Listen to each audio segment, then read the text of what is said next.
पर बात करने के लिए हमारे साथ जो खास मेहमान चर्चा में शामिल हो रहे हैं उनका तारुफ आपसे कराना चाहेंगे। अश्वनी शाही साहब बीजेपी लीडर हमारे साथ मौजूद है, अशोक यादव साहब स्पोक पर्सन समाजवादी पार्टी से, निरंजन पोद्दार साहब पॉलिटिकल एनालिस्ट। निरंजन पोद्दार साहब, बुलडोजर एक्शन क्या वाकई में हिंदुस्तान की राजनीति में एक ट्रेडमार्क साबित हो रहा है? कुछ मामलों में हो सकता है कि डराने की कोशिश की गई हो, एक एग्जाम्पल सेट करने की कोशिश की गई हो, लेकिन क्या हर मामले में बुलडोजर के जरिए न्याय देना या फिर एक मैसेज देना ये सही है? देखिए सबनम जी, अगर आज की तारीख में देखेंगे तो जिस तरीके से पूरे देश के अंदर एक चलन सा बन गया है कि बुलडोजर से एक न्याय व्यवस्था को संचालित किया जा रहा है, जबकि मेरा ये मानना है कि जो ध्वस्तीकरण है या जो बुलडोजर की जो प्रक्रिया है वो कौन करता है? वो मशीनरी करती है जो आप ये समझ लिए आकंठ भ्रष्टाचार के अंदर डूबी हुई है। अब दूसरी बात, मैं इस चीज के अंदर एक चीज और बोलना चाहता हूं, और वो ये है कि कोई भी विद्वान व्यक्ति मुझे ये बताए कि न्याय की अवधारणा क्या कहती है। न्याय की अवधारणा ये कहती है कि अगर कोई अपराधी है उसको सजा मिली तो उसका जो सह अपराधी है वो कैसे उस सजा से बच गया है।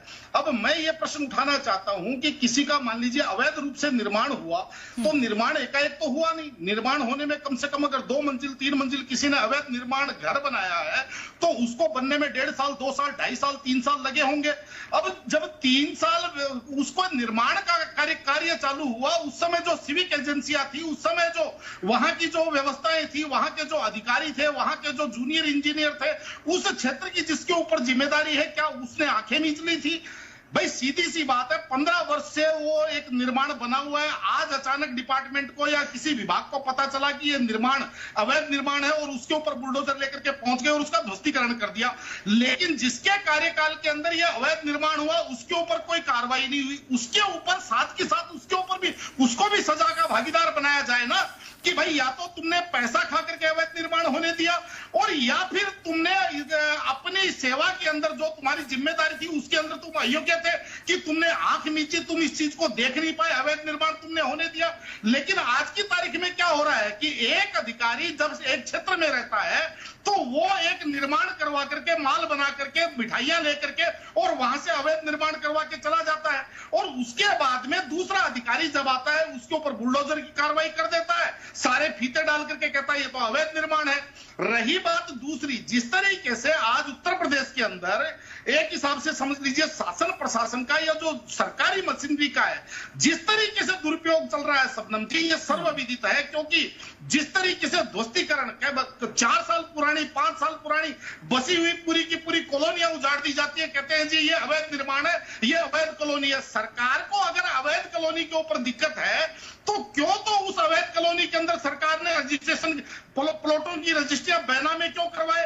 सरकार पहले ही किसी चीज में अगर उसको अवैध कॉलोनी नहीं कटने देनी है, उसको अवैध निर्माण नहीं होने देना है, तो अपने अधिकारियों को ताकीद क्यों नहीं करते? और जिन अधिकारियों के कार्यकाल में वो चीज होती है उनको सह अपराधी क्यों नहीं बनाया जाता? आज की तारीख में केवल ये चीज हो रही है कि भाई सीधी सी बात आपको मैं बता रहा हूं कि एक जैसे कुछ लोगों को खुश करने के लिए, लेकिन उनको ये नहीं पता है कि जो तन लागे सो तन जाने। जिस शरीर को चोट लगती है उस शरीर को पता होता है। रही बात जिस तरीके से अपराधियों को जो अपराध में जो संलिप्त होते हैं उनके परिवारों के जो घर ध्वस्त किए जाते हैं, मुझे एक बात बताइए, अगर मेरा बेटा किसी जघन्य अपराध में शामिल हो गया और उसके घर के बुलडोजर चलाने के नाम पे अगर मान लीजिए उसके परिवार में हम लोग 4 हैं तो हमें भी उसके अंदर बराबर का सजा का भागीदार बना दिया गया। ये कहां की न्याय की अवधारणा है? जो निरंजन पोद्दार साहब, आपने बहुत व्यवहारिक और यहाँ बहुत तार्किक सवाल उठाया है कि किस तरह की न्यायपालिका बनाने की कोशिश की जा रही है, न्यायधारणा बनाने की कोशिश की जा रही है। निरंजन पोद्दार साहब, लोकतंत्र के 4 स्तंभ है जिसमें से न्यायपालिका सबसे मजबूत स्तंभ है। न्यायपालिका की बात पत्थर की लकीर ऐसा माना जाता है, और तमाम लोग, तमाम सियासी पार्टियां या दीगर लोग ये तस्लीम भी करते हैं कि जो न्यायपालिका ने ऑर्डर दिया वो सनमाथी पर। लेकिन अब ऐसा हो नहीं रहा है। बुलडोजर एक्शन है, दीगर मामलों में भी हम देख रहे हैं। कितना आप इसको खतरनाक एक लोकतंत्र के लिए देखते हैं? राजशाही छोड़ दीजिए, वहां तो लोकतंत्र के मायने ही क्या, अदालतों के मायने ही क्या?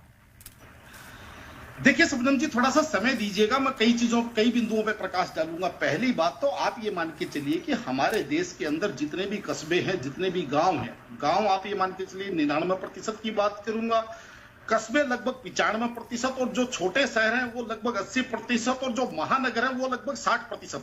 सारे के सारे बिना किसी प्लानिंग के, बिना किसी टाउन प्लानिंग के और बिना अपने हिसाब से उगे हुए शहर और उगे हुए कस्बे हैं।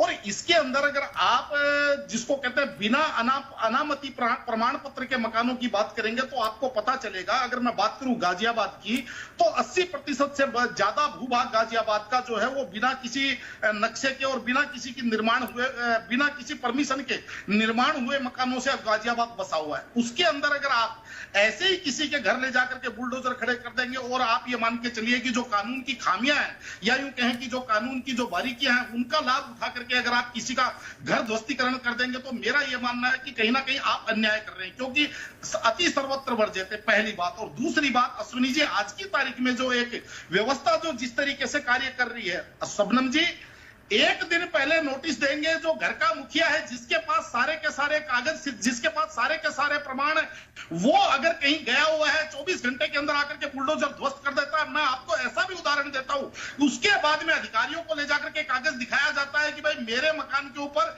गलत तरीके से कार्रवाई होगी। उसके बाद में भी जो गलत काम करने वाले, गलत तरीके से ध्वस्तीकरण करने वाले अधिकारियों के ऊपर कोई कार्रवाई नहीं होती, यानी कि समरथ को नहीं दोष घुसाई, यानी कि जो एक आम जनता है वो मारी जाती है।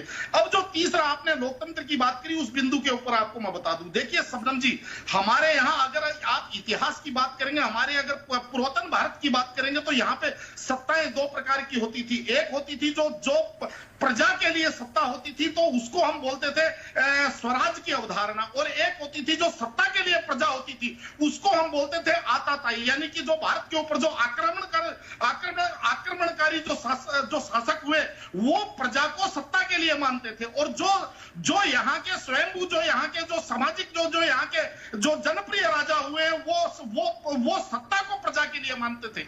आज की तारीख में अगर आप ये कहते हैं कि नहीं हम तो ऐसे ही बुलडोजर चलाएंगे, ऐसे ही हठधर्मिता करेंगे, तो मेरा ये मानना है फिर इस सत्ता के अंदर और एक जो आताताई सत्ता होती है उसके अंदर कोई फर्क नहीं है। क्योंकि मेरा ये मानना है लोकतंत्र के अंदर जो हमें लोग, हमारे संविधान निर्माताओं ने जो व्यवस्था दी है वो व्यवस्था ये दी है कि प्रजा के लिए, प्रजा के द्वारा, प्रजा की सरकार, और अगर उसके अंदर वो प्रजा पीड़ित होती है तो मेरा ये मानना है कहीं ना कहीं इसको निरंकुशता की ही आप संज्ञा दे सकते हैं। और आज की तारीख में जिस तरीके से मशीनरी बेलगाम, विशेषकर मैं उत्तर प्रदेश की बात कर रहा हूं, कोई किसी की सुनवाई नहीं, केवल एक लक्ष्मी नारायण की सुनवाई है। अगर लक्ष्मी नारायण अगर की आप कहीं का अप्रोच लेके जाते हैं तो आपकी बात सुनी जा सकती है, अन्यथा आप किसी भारतीय जनता पार्टी के पास जाइए, किसी उच्चाधिकारी के पास जाइए, जांच किसको दी जाती है? जांच उसी को दी जाती है जिस आदमी ने उसको निरंकुश कर रखा है, यानी कि जो उसके मातहत है उसी को ऊपर वाले को जांच दे दी जाती है। और वो आपने देखा होगा कि अभी जिस तरीके से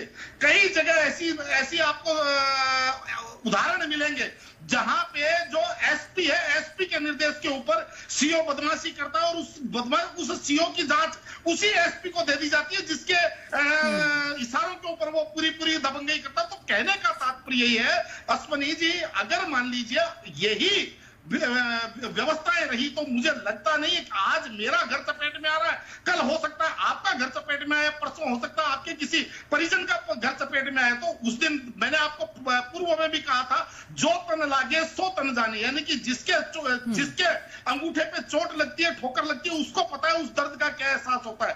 तो कम से कम अगर प्रजा के लिए सरकार है, कम से कम अगर स्वराज की अवधारणा वाली सरकार है, तो कम से कम प्रजा का दर्द समझे। और मैं तो एक बात और कहता हूं, ठीक है आप कार्रवाई कीजिए, लेकिन न्याय की अवधारणा तो ये है ना कि सह आरोपी के ऊपर भी कार्रवाई कीजिए। वो जो सह आरोपी जिसके कार्यकाल के अंदर ये जो अनऑथराइज्ड जिम्मेदारी तय होनी चाहिए कि आखिर ये इलीगल कंस्ट्रक्शन कैसे तैयार किया गया। निरंजन पोद्दार साहब, एक रिएक्शन। देखिए शबनम जी, मैं अश्वनी जी से 2-3 चीजें पूछना चाहता हूं, केवल वो मुझे संतुष्ट कर दे। पहली बात ये है कि अनऑथराइज्ड कॉलोनी अगर कटती है, सरकार का जो रजिस्ट्रार कार्यालय है वो वहां पे 8% स्टाम्प ड्यूटी लेकर के उन प्लॉटों की रजिस्ट्री करता है, यानी कि सरकार को 8% का राजस्व मिलता है, सरकार हंसी खुशी लेती है। उनके ऊपर रजिस्ट्री पे बैन क्यों नहीं कर देती सरकार? उसके बाद में उनका जो नगर पालिका है या उनका जो वो है वो हाउस टैक्स लेता है, उस समय उनको अवैध नहीं दिखाई देती। और उसके बाद बाद में इनका बिजली विभाग वहां कनेक्शन दे देता है, वहां पे जो सीवर लाइन डाल दी जाती है, वहां पे सारी व्यवस्थाएं कर दी जाती है, लेकिन उसके बाद में डेवलपमेंट अथॉरिटी को पता चलता है ये अवैध कॉलोनी है, वो जाकर के बुलडोजर चला देती है।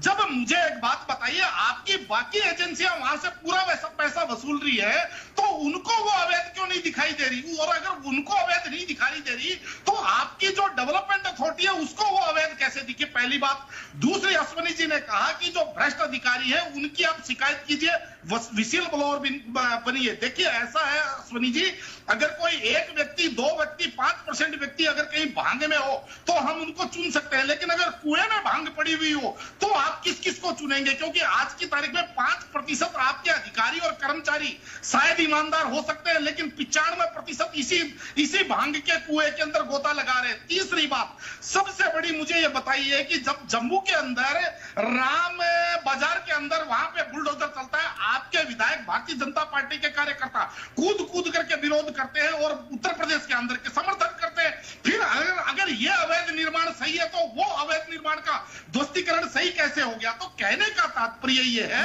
कि आपको ये चीज समझनी चाहिए कि आपको एक पैरेलल व्यवस्था बनानी पड़ेगी, आपको ये चीज देखना पड़ेगा कि क्या चीज उचित है। अगर आपकी सरकार जन कल्याणकारी सरकार है तो जनता के लिए सरकार होनी चाहिए, ना कि सरकार के लिए जनता होती है। मेरा तो इतना सही निवेदन है, आज तक के इतिहास में मैंने तो इतना ही पढ़ा है। ठीक है।